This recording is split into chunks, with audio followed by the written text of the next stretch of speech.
Live to the press conference of Union Minister Rajiv Pratap Rudy. Take a look. से पूछे कि भाई अचानक 2 साल के बाद आपने मेरे बारे में ऐसा क्यों लिख दिया जिसके कारण भारत में मुझ पर इतना बड़ा संकट आ गया है। तो इसमें कुछ सफाई की जरूरत नहीं है। और उन्होंने कहा वेंडेटा है, और तो वेंडेटा अगर है तो सचमुच पूछिए, तो इटली के कोर्ट से पूछना चाहिए कि भाई आपका क्या वेंडेटा है कि इस प्रकार से हम कर रहे हैं।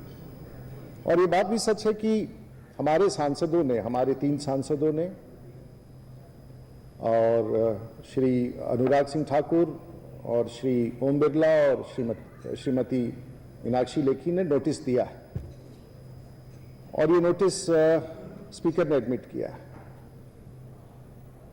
और इस नोटिस पर सदन में जवाब होगा। रक्षा मंत्री इस पर जवाब देंगे, क्योंकि जो संकेत मिले हैं कि जब एक बार नोटिस एडमिट हो जाता है और संबंधित मंत्री को जाता है तो मंत्री निश्चित रूप से जवाब देंगे।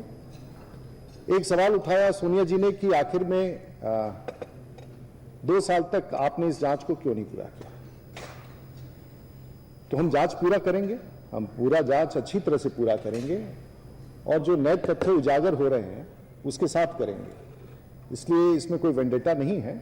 जो भी आप चाहती हैं, जिस प्रकार से आप चाहते हैं, जांच तो जरूर होगा। लेकिन ये जांच का स्वरूप और जो वर्तमान जांच सीबीआई का चल रहा है, इसमें मुझे लगता है कि पहले तो हमें इंतजार करना पड़ेगा रक्षा मंत्री के बयान का सदन के भीतर, और एक बार उनका सदन में बयान हो जाए तो मुझे विश्वास है कि सदन के दौरान किस जांच की गतिविधि और क्या हो सकती है, किस दिशा में हो सकती है, तो हम उस तरफ सदन के भीतर इस बात की जानकारी दें। आपका ये सवाल जरूर आएगा कि इस विषय को आप सदन में कब रखेंगे, तो हम जल्द करेंगे।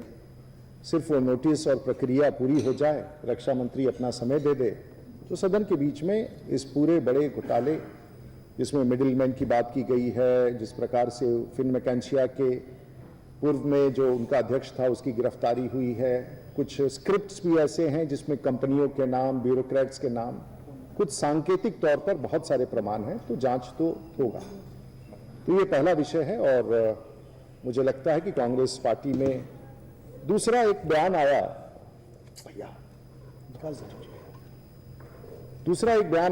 राज्यसभा में। गुलाम नबी जी ने शायद कहा कि इटली के प्रधानमंत्री से यूएन के साइडलाइंस पर भारत के प्रधानमंत्री माननीय नरेंद्र मोदी जी का मुलाकात हुआ। वित्त मंत्री ने उत्तर दिया, ये सरासर झूठ है, गलत है, मनगढ़ंत है, काल्पनिक है।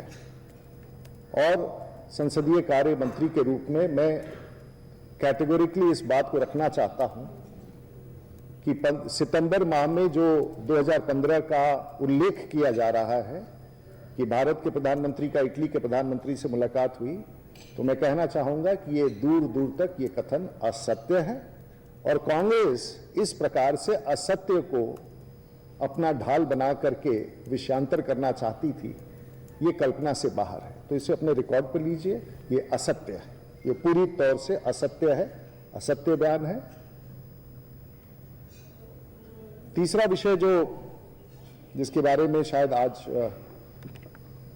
गंभीरता है, वो चिदंबरम साहब के पुत्र कार्तिक के संदर्भ में।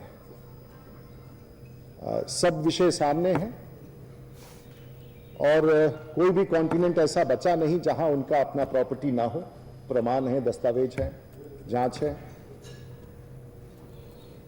और हमें याद है कि राज्यसभा में चिदंबरम साहब ने कहा था कि जब उनके परिवार पर इस प्रकार का आरोप लगता है तो उन्हें लगता है कि उनके छाती पर कोई तलवार के नोक से कोई वार कर रहा है।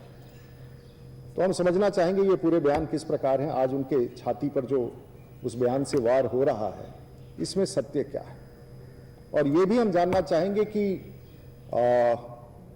एक तो जब आप गलत करते हैं तो अविश्वास के वातावरण में ही गलत पैसों का उपयोग करते हैं, लेकिन पहली बार